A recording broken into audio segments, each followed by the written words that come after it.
What's going on, guys? It's Nick here, back with another fantasy football video. Today, we've got the optimal draft strategy for fantasy football in standard scoring leagues. If you do PPR, I think I'm going to make a video for next Thursday, because remember, Thursdays are strategy videos. Next Thursday, I think I'm going to do the exact same video, kind of run through how it changes for PPR, because it 100% does change. But this one's going to be standard. I know most of you play PPR, but we're doing standard for this one. Quick update. I wanted to mention before we start this one, all of the premium rankings are out, and we have the wide receiver top 10 late round flyers.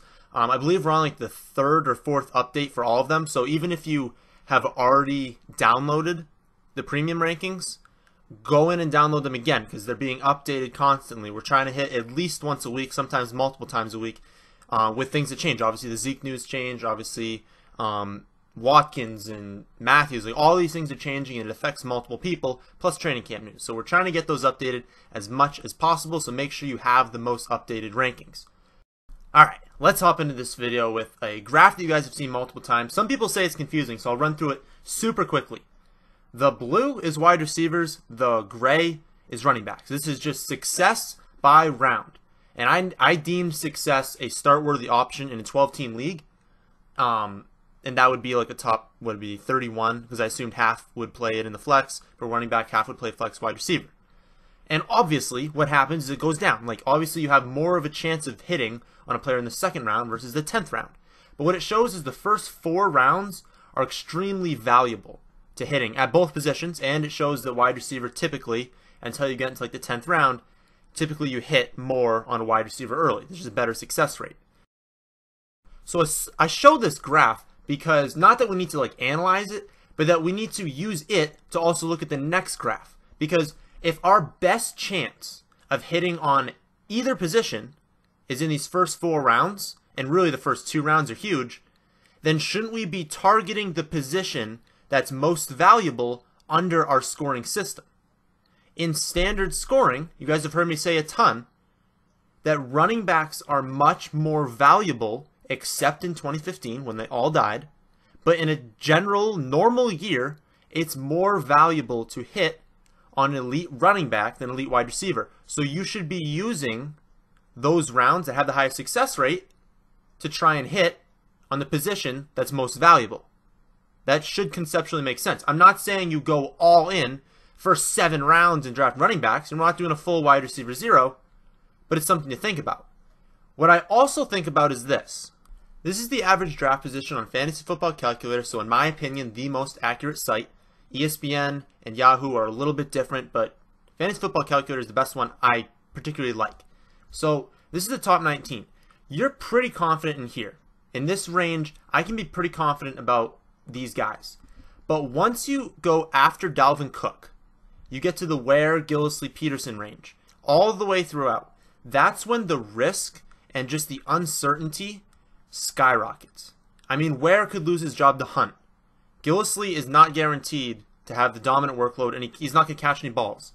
AP's, what, 31, 32 years old now, on a different team. Anderson's never put it together for a full season. Blunt's terrible. Doug Martin suspended. Abdullah, we don't even know if he's going to be the guy. We don't know how many receptions he's going to have with Theo Riddick there. Mark Ingram, well, he's kind of in a committee, and his receptions could go down. Paul Perkins, no idea if he has the starting job. Lacey's got the worst offensive line in football.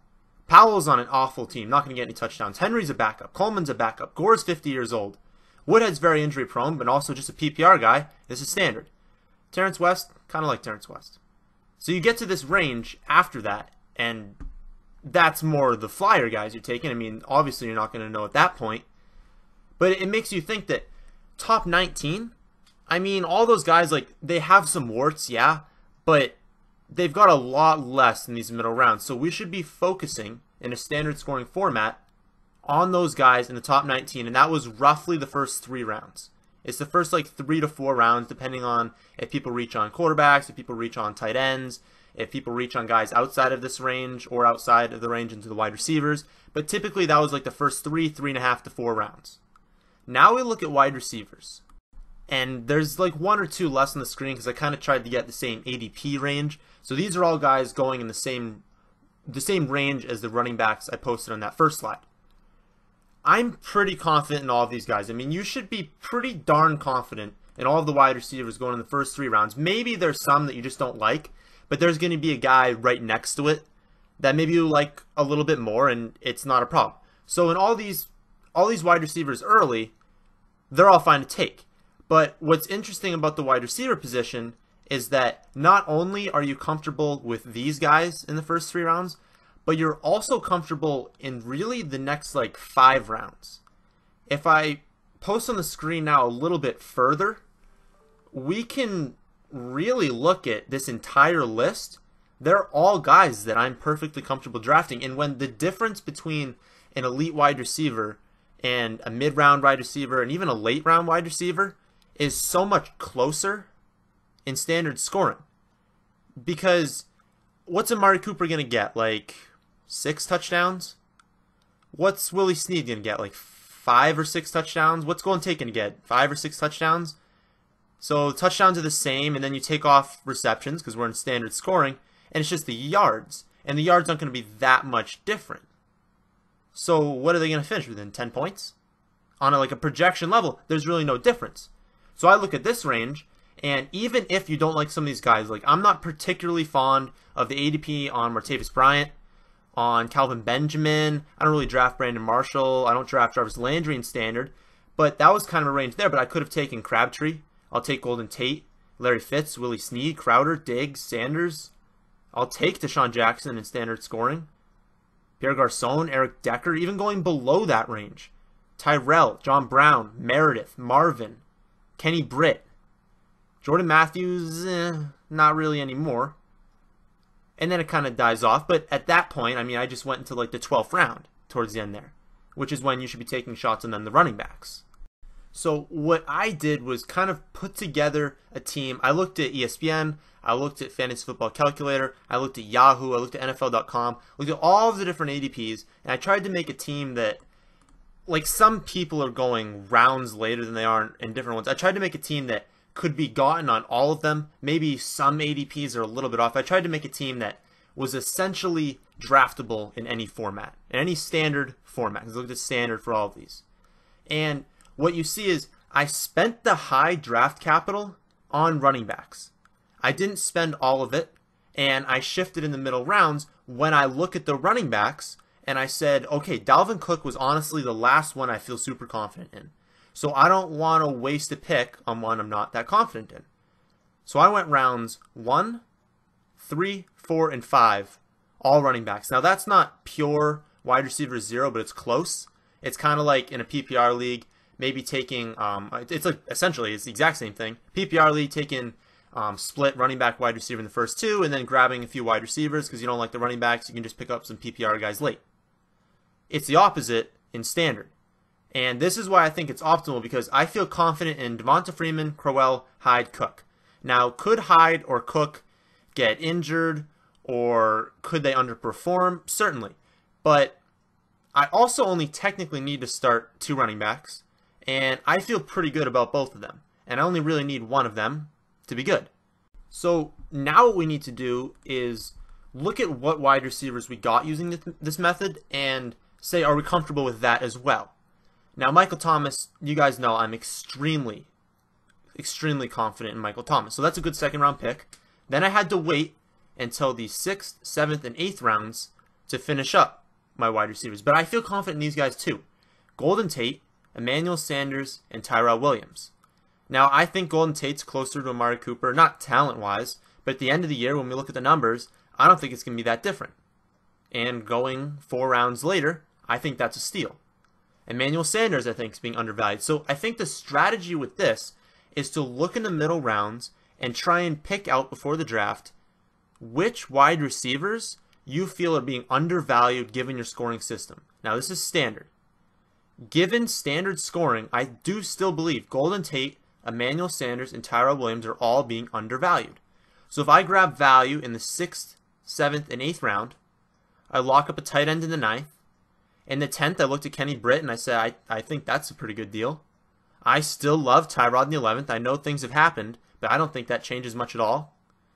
So I grab him in the 11th. And then I just take shots on running backs because, I only took 4 early. And I believe very well that Rex Burkhead could outproduce Mike Gillislee, maybe in PPR, but in the 13th round, I'm going to take that every day of the week. And then Jamal Williams, I have a lot of confidence in his ability, so they're both just flyers. But what this does is it gives me a ton of capital at the position that is most valuable in standard scoring. So this is a team, I know some of you guys ask me what pick do I want. I think this works best if you either have 1, 2, or 8 through 12.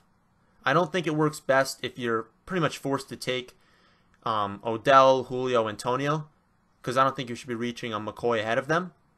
So if you get one of the picks I mentioned, 1, 2, or 8 through 12, I think this is the best strategy because it allows you to not reach on running backs. Again, if Crowell had been taken mid-second round, maybe I would second think this strategy. But if this falls to you, I think this is what you should be doing. I think you should be shooting for a team like this. Is the bench phenomenal? No, like I didn't make this team some like every pick someone fell to me, like an amazing draft. I made this a draft that you could pretty easily get in ESPN, in Yahoo, in NFL.com, in all of those. I think you can get this draft. And this is a 12-team league. So a lot of you play 10-team leagues. This would be easy, very easy to get in a 10-team league. Maybe you can get better players. I would honestly prefer to get Devonta Freeman and DeMarco Murray. But in a 12-team league at pick 8, that's just not going to happen. So I would use this strategy. Again, it's not full-on wide receiver 0, but in standard scoring, with it being so important to hit on a running back, I think you got to take shots. And it's not just 3 shots, because like you can start 3. A lot of people stop there. I think you should take 1 more. I think you should get a running back for your bench because the odds that you hit on your first 3 running backs are pretty minimal. There's going to be injuries. People are going to underperform. So I really do think you should get 4 of the first 5 if the value falls to you. If there's insane value, like if you're at the 10 spot and like Odell falls to you, well, don't be doing this. Like take Odell and then just see what's there in the next one. But I think this is optimal if it happens where you don't have to reach. So let this happen naturally. Let the value come to you. But deciding between a running back and a wide receiver, you've got to lean running back early in standard scoring because this is how your team can turn out. And you can be perfectly fine with these mid-range wide receivers because the difference between them and the elite guys just isn't that much. Okay, that is the end of this video. Hope you guys did enjoy. If you did, how about we smash that like button? Let's aim, I don't know, 150? Can we get 150 likes on this video? If you're new here, subscribe to the channel. We've got 7 videos every single day of the week. Well, not 7 every day of the week, but 7 videos a week. We're uploading every day. That's the end of this one. Thanks for watching.